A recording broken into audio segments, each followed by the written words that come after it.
who it is. It's Horror Flick, Mr. Dig a Ditch, Big Mitch from 106, and I'm kicking in doors with 030s, and I'm bringing 2 8s, 101s, the Vegas Suns. It's the Chronicles. You already know what's happening. Catting, and I'm coming sideways with it. Quit it. The Chronicles. You already know. Hey, look, man. Before I get started, man, there's a couple of people I failed to mention. Shout out, if I don't know if a lot of people remember Judy Davis. They used to go at Carl Wesley. When it come to female, beast, the Vegas hand goddesses, got to put her up in there. You know what I mean? Another one, Anna Lou, rest in peace. Bad Mike's sister, Lisa Allen, them sister was a beast. One of the hardest fighters come up out of Herbert Gersh. You know what I mean? I remember she got down with drive-by sister Nicole, Al Wack baby mama. She was pregnant and carry arms, man, and I mean, goddamn, you know what I mean? Another one, a hot rod girl that used to be from Donna, I think T-Wack, Tammy, got down, you know what I mean? It's a whole bunch of females that I gotta get to, man, that was really getting down back in Vegas, man, was putting hands, putting paws on things, you know what I mean? So, and another, when you think of Legends of Vegas, you know what I'm saying, one that always told me to do the right things, and I always took on a fatherly figure when he came to me, always, didn't try to never poison me, with that bull crap, man, and I shot him out. I can't forget about Big Cheese, you know what I'm saying, for sure, man. Always was a good dude, man, and always told me to do the right things, man, and always tried to teach me positivity, man. So shout out to Big Cheese, man, and a few more, man. If I fail to mention y'all, man, I get to you, Richard Washington. You know what I'm saying? There's another one, you know what I'm saying? Legend of Vegas, man, and a good brother, man, and I salute him. My cousin Harvey Preston, all them, man, y'all, everybody that tried to tell me something, good, I salute y'all, man, and this is why I do this, man, And for you haters out there, man, that got something to say about what I do, God bless you too, man. Without you, there will be no me. You know what I mean? You the reason why I do this. Because, you know what I mean, you wouldn't be hating me like this if I wasn't doing right. Because when I was doing wrong, you was getting out my way. But now I'm doing right, you know what I'm saying? And you think I'm vulnerable and you perceive it as a sign of weakness, and shame on you. That's obviously only means you play checkers and not chess. So perceive this as a weakness if you want to. My focus is on the youth and saving the youth. I used to be young and hard-headed too. And people actually tried to save me, and I couldn't. I didn't want to listen, and I had to learn the hard way, and with that, I'm gonna take the same energy that I used to destroy myself to help save these youth. So if you don't like it, you can do what you've been doing, kicking rocks and staying away from me, because I damn sure don't come around y'all, because I didn't never learn nothing when I was hanging around y'all. So miss me with that. But anyway, man, today. Hey, listen, check this out. People always, want to, criticize stuff and what I say, but people that's been in this game and that's played this game, man, y'all already know what's cracking. You know what I'm saying? You know what's funny, man? I was talking to this guy the other day, man, and I asked him, I said, what's the 13th, the 14th, and the 15th Amendment? He said, oh no. I said, you don't know what the 13th, the 14th, and the 15th? And I wasn't trying to be disrespectful. I was trying to prove a point. Because the 13th, the 14th, and the 15th Amendment has to do with you as a black man. The 13th Amendment states slavery is abolished unless it is used as a punishment to a person convicted of a crime. That's the 13th Amendment. And if you listen to the little words at the bottom, it says slavery abolished, and then right up under it said, unless it is used as a punishment to a person convicted of a crime, meaning if you locked up, they can put you in slavery. That's why they brought back the chain gangs in the South. You see? And that's why y'all see so many minorities in prison. But that's neither here nor there. The 14th Amendment is the Civil Rights Act. It's what Martin Luther King lost his life over. Due process, the Civil Rights Act. Then you have the 15th Amendment, which is the Voting Rights Act. Black men had the right to vote before women. So those three is what your people lost a lot of their lives in sacrifice for. For real. They were sacrificed and all that, man, and hung from trees. They was castrated. All this happened for those amendments to pass, and you don't know those amendments. You being African American, you don't know those amendments, right? So I asked him that, and he was like, "No, I ain't know that." I said, "You don't?" I said, "Well, let me ask you this: what other type of bullet can you put in a 357?" He said, "A 38 special." I say, so you know a 38 special can go in a 357, but you don't know the 13th, the 14th, and the 15th Amendment? Then he thought about it and he got quiet on the phone. I guess he caught on to what I was trying to tell him. I guess he caught on. And he was like, yeah, you caught on. See, this is what I'm trying to do to them youngsters. They learning the wrong thing out here. How the hell they know how to load a Draco, but don't know nothing about the 1857 Dred Scott decision? That don't make no sense. And how you don't know what the 1857 Dred Scott decision? Don't you know that the Supreme Court said back then that a black man had no rights that a white man should respect? Chief Justice Roger Taney said that. Now, I ain't finna get all philosophical and Malcolm X on you. I ain't gonna do none of that. But I'm just saying, that's what I'm on. That's why they mad. That's what I'm trying to teach the youngsters. They learning the wrong thing. They learning the wrong thing. Watch this. I'm going to ask y'all a question. I want to see how many of y'all can answer this. Okay? I want to see how many of y'all can answer this. Right? Who came out? Watch this. Watch this. Who came out with that song called Ain't No Half Steppin'? Who came out with that song? I'm going to see how many of y'all can answer that. Who came out with that song, Ain't No Half Steppin'? That's an old song. So y'all gonna have to really know your history on rap if you know that. But then a lot of y'all already just said it. Okay, now let me ask y'all this here. Right? I just asked you. Who sing that song? Ain't No Half Steppin'? Right? Right? I'm gonna give y'all another one. Who sing this one? It's an old one too. I ain't no joke.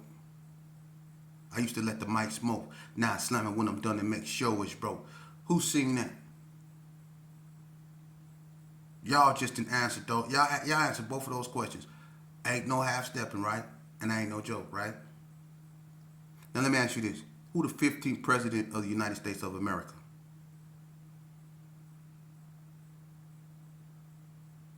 Who's the 15th president of the United States of America? Don't Google. James Buchanan.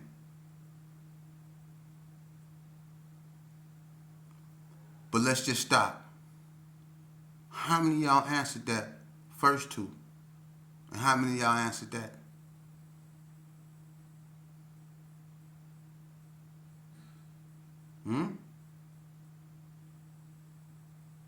Yeah. That's what I'm on. That's what I'm trying to teach the youngsters. That's what I'm trying to teach the youngsters. So if you're not on that, man, I don't know what you on. For real. You know, I can go on and on all day about gangs in Vegas and all that, man. But at some point, we gonna have to talk about something else, man. That's gonna get old. Okay? That's gonna get old. And I'm giving you remnants of other stuff that I'm gonna be talking about. You know, like Illuminati. I'm gonna be talking about Illuminati. 17. Okay, did you know it was two important things that happened in 1776? Okay? 1776 was the founding of what was known as the Illuminati by Adam Weishaupt of Bavaria, Germany. Okay? But it's also the birth of the United States, 1776, 4th of July. The Revolution. Independence. Right? 1776. Illuminati, all that. All right. Now, when you looking at Illuminati, man, I'm gonna talk a little bit about that. You have two types. I mean, when it's like Freemasonry, you have Scottish rites, and then you have Yorkers rites. Scottish rites have 33 degrees, to become a Shriner, and Yorkers rites have 12. But then you also have what you can call the Illuminati. Then you have what is known as the Black Boule, and that's what Bill Cosby, Michael Jordan, Jay-Z, and all them. The Black Boule, is a bunch of people that's part of like fraternities. Omega Psi Phi. Did you know that Michael Jordan was a cute all? Shaq is a cute all. Bill Cosby is a cute all. That's the Black Boule. And then you have like Knights of Malta. Knights of Malta is the Queen of England. And I'm gonna tell you who else are members of Knights of Malta. If you don't know, if you don't believe this, look it up. The Archbishop of South Africa, rest in peace, Desmond Tutu. He was a Knights of Malta, and so was Nelson Mandela. They was a part of Knights of Malta. Now, you probably don't know nothing about Knights of Malta, but I'm gonna tell you something about the Knights of Malta. There's a fraternity that existed in the United States that comes from the Knights of Malta, which calls themselves the Sons of Malta. And from the Sons of Malta came the Ku Klux Klan, the Sacred Circle. That's what Ku Klux Klan means. They're a fraternity. The Black Boule, they're fraternities. The Ku Klux Klan comes from the Sons of Malta. The Sons of Malta comes from the Knights of Malta. That's why they have rituals and all that, stuff. And then you have like the Committee of 300. You have the Trilateral Commission, Council on Foreign Relations. You have the Millen Group, P2. You have Skulls and Bones. You have Scrolls and Keys. It's so many branches on the Illuminati tree that you would never, you'll never know. So, and I've studied what I thought was Illuminati in occultism for years, man. From Aleister Crowley, Albert Pike, you name it. I've studied all these dudes, man. And honestly, man, if you ever get anywhere, you go disappear when you mess with that. But anything as far as Illuminati, Bilderbergers, or whatever Bohemian Grove and what takes place in Bohemian Grove, the what it means to be a Shriner in 33 degrees, and how it coincides with Jesus when he died at the age of 33, and so did Alexander the Great. He died when he was 33. It's a bunch of things that goes along with ascension and descension, and even Anton LaVey in a Satanic Church, and Aleister Crowley in the Golden Dawn Order, then that famous term, "doest thy wilt." It's a bunch of things about Illuminati that if you have any questions, I'll be more than happy to answer them for you. I'm more than just an ex-gang member. Okay? You're going to really find that out. So with that, we can move on. I want to tell y'all something I did that I remember, that I regret. And it's messed up, but it haunts me to this day because, we do scandalous stuff in this game that we used to play, but one of the scandalous things I ever done to a person, and I'm going to speak on it. And, this is Vegas Chronicles, I remember, back in the days, like especially in 89, 88, especially, but 89, we used to, they used to, slang that, flag. We used to be slang flag, whatever. And sometimes we ain't had none, and, we sell dummies, right? Now, people that sold sheetrock, peanuts, whatever they didn't found on the ground, you know what I mean? Oh, we didn't, sold whatever we could, that it looked like Flav, you know what I mean? But one of the most proficient things I found that everybody that's really been in this game and been in this scandalous game knew about was, remember Pampering? We used to go to Kmart and we used to steal Pampering from Kmart, right? And it used to be, this box of these red capsules, and we used to bust them open, and we used to take either Budweiser cans or Old English cans. If you use Budweiser cans, and you bust the, whatever the substance is up in that stuff, and you cook it up in there, it's gonna come out and it's gonna look like, white dope. But if you do it in the old English can, because of the color of the can, it's gonna take on that substance. It's gonna take on that color, and it's gonna look like what we used to call pineapple dope. You know what I mean? It's gonna look like that good dope. You know what I'm saying? So, but one thing about pampering, you can't keep it in your hand because it'll start to deteriorate. Like the sweat from your hand will make it like melt. So you got to keep it in something. But it burn. When you put a flame to it, it burn like Flav. It turn to liquid like Flav.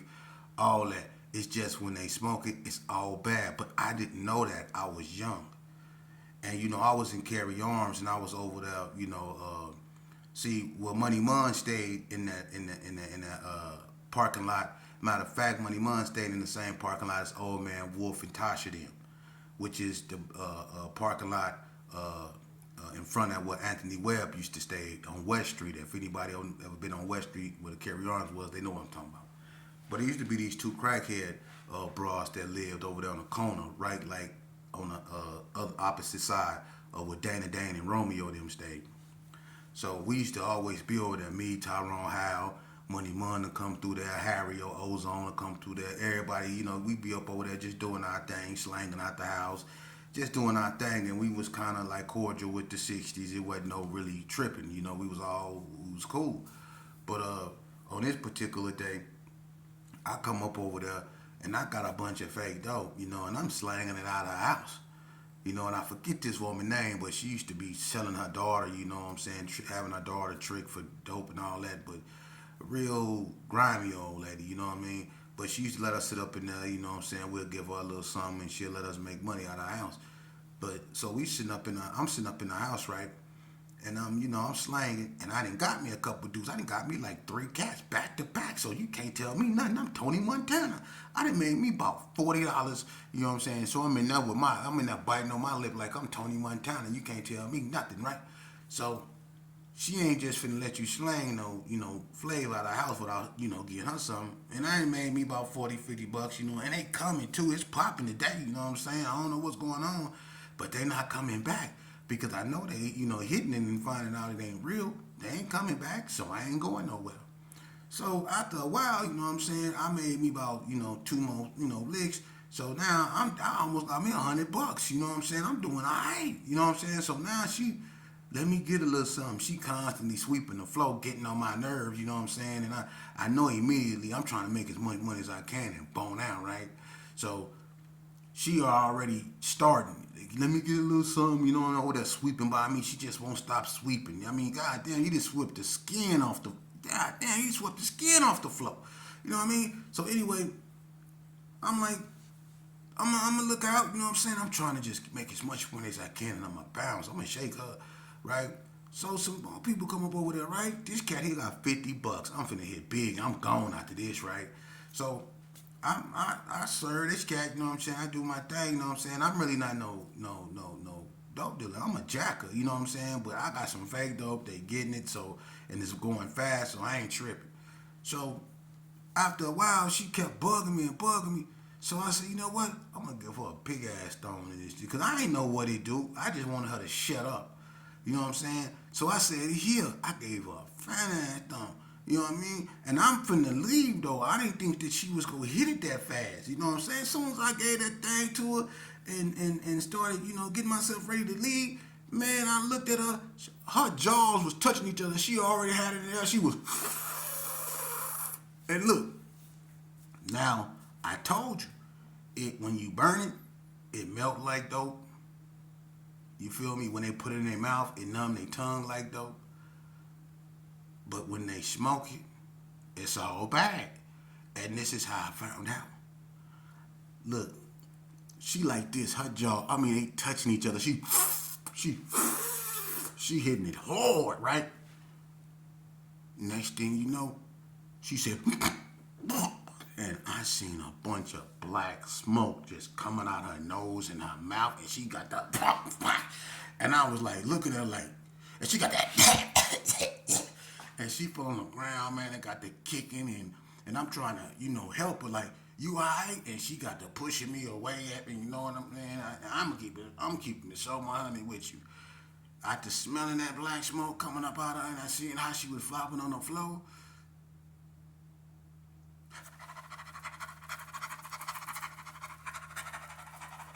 I was gone. I was gone. Now I know you saying that's messed up. She lived. You know what I'm saying?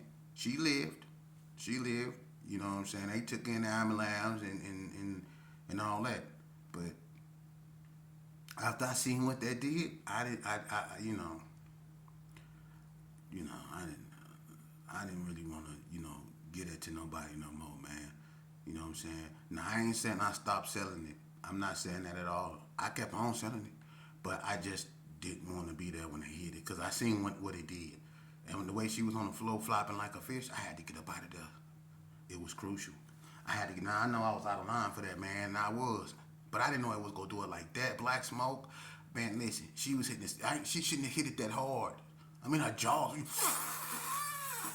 And black smoke went everywhere. She was on the ground, coughing hard, kicking. I tried to help her, and she was pushing me away like I did something to her. You know what I'm saying?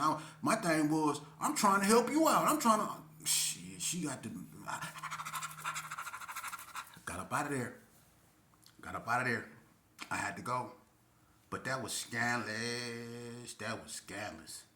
You know what I mean? And I feel bad about that, man. You know what I'm saying? I think about a lot of stuff I did to people. And I still have nightmares. I'm not gonna lie about that, man. Like I said, if you really live this life, you gonna have mental trauma, man. And mental health is something you don't play with, man. A lot of us suffer from that. And a lot of us don't get treatment for that. And we wonder why everything is messed off, man. Trust me.